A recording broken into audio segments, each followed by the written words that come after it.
নমস্কাৰ প্ৰিয় দৰ্শক, বাৰ্নিটা স্কিটচেনৰ অন্য এটা ভিডিঅ'লৈ আপোনালোকক পুনৰবাৰ স্বাগতম জনালোঁ। আজি মই সকলোৰে প্ৰিয় চকলেট কেকৰ ৰেচিপি লৈ আহিছোঁ আৰু চকলেট কেক মোৰ খুবেই প্ৰিয় হয়, আপোনালোকেও খাই নিশ্চয় ভাল পায়। এই ৰেচিপিটো কোনো নতুন ৰেচিপি নহয়, কাৰণ চকলেট কেক সকলোৱে বনাই খাইছেই। আজি মই কেনেধৰণে বনালোঁ সেইটোহে আপোনালোকৰ আগত দেখাবলৈ যত্ন কৰিলোঁ। তেনেহ'লে আহকচোন চাওঁ কেনেকৈ বনালোঁ।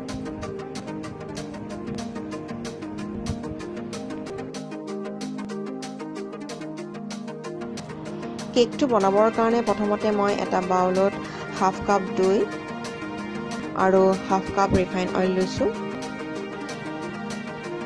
এতিয়া দৈ আৰু ৰিফাইনখিনি মই ভালদৰে ফেটি ল'ম। এইখিনি মই এডাল হুইস্কৰ সহায়ত ফেটি ল'ম আৰু এনেদৰে মই 2-3 মিনিটমান সময় ফেটি থাকিম। প্ৰায় 2-3 মিনিটমান সময় ফেটি থাকিলে দৈ আৰু ৰিফাইনখিনি ভালদৰে মিক্স হৈ যাব।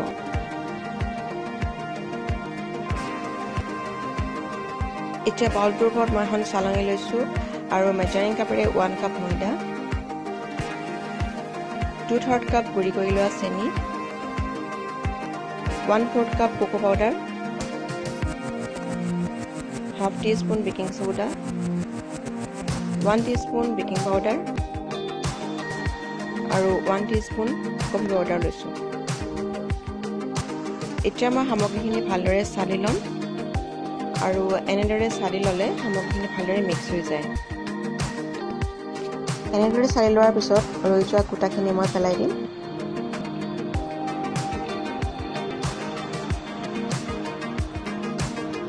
এতিয়া গোটেইখিনি সামগ্ৰী মই ভালদৰে মিক্স কৰি ল'ম।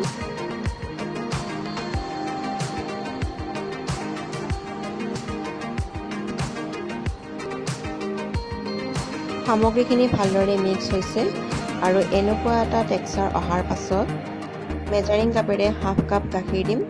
গাখীৰখিনি ৰুম টেম্পাৰেচাৰত থাকিলে ভাল। আৰু এতিয়া মই এইখিনি লাহে লাহে মিক্স কৰিম। বেটাৰটো বনাওঁতে এনেদৰে মাজে মাজে কাট কৰি থাকিব লাগে আৰু এনেদৰে কাট কৰি থাকিলে কেকটো খুবেই সফ্ট হয়।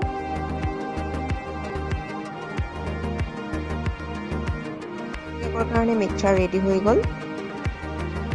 এতিয়া কেকটো বনাবৰ কাৰণে মই এনেদৰে এটা মল্ডত অকণমান ৰিফাইন অইল ঘঁহি লৈছোঁ আৰু অকণমান কোকো পাউডাৰ চাৰিওফালে ডাষ্ট কৰি লৈছোঁ। এনেদৰে ডাষ্ট কৰি ল'লে কেকটো লাগি নধৰে। এতিয়া মই বেটাৰখিনি ইয়াত ট্ৰান্সফাৰ কৰিম।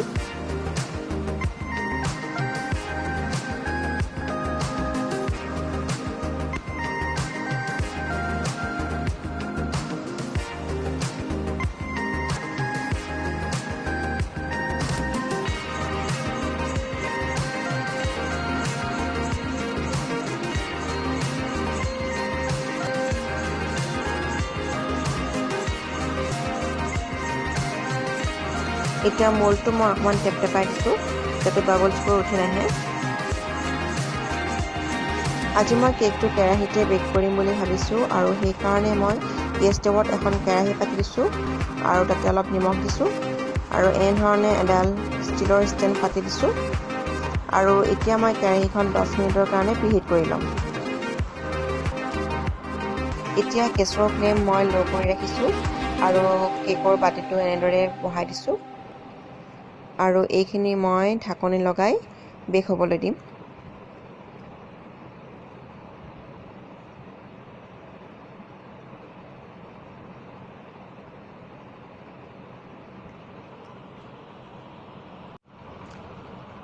মাজতে মই কেকটো এবাৰ চেক কৰি চাইছোঁ।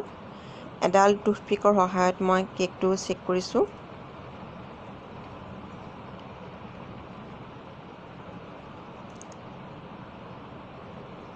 টুথপিকডাল প্ৰায় চাফা হৈ আহিছে, তাৰমানে ভালদৰে কেকটো ভিতৰৰ পৰা সিজি আহিছে। এতিয়া মই আৰু 5 মিনিটমান সময় বেক হ'বলৈ দিম আৰু নমাই থ'ম।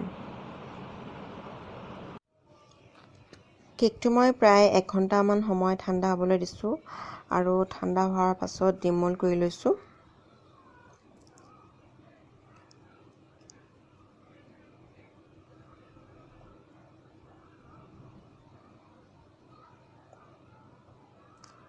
দেখিবলৈ বহুত ধুনীয়া হৈছে আৰু সফ্টো হৈছে। নিজৰ ইচ্ছা অনুসৰি আপোনালোকে কেকটো সজাব পাৰে মই চেৰিৰে সজাই দিছোঁ দেখিছেনে কেকটো দেখিবলৈ কিমান ধুনীয়া হৈছে তেনেহলে আজিৰ ভিডিঅটো কেনেকুৱা পালে জনাব আৰু ভাল লাগিলে লাইক কৰিব আৰু লগতে চেনেলটো সাবস্ক্ৰাইব কৰি ল'ব তেন্তে পুনৰ লগ পাম অন্য এটি ৰেচিপিৰ সৈতে আজিলৈ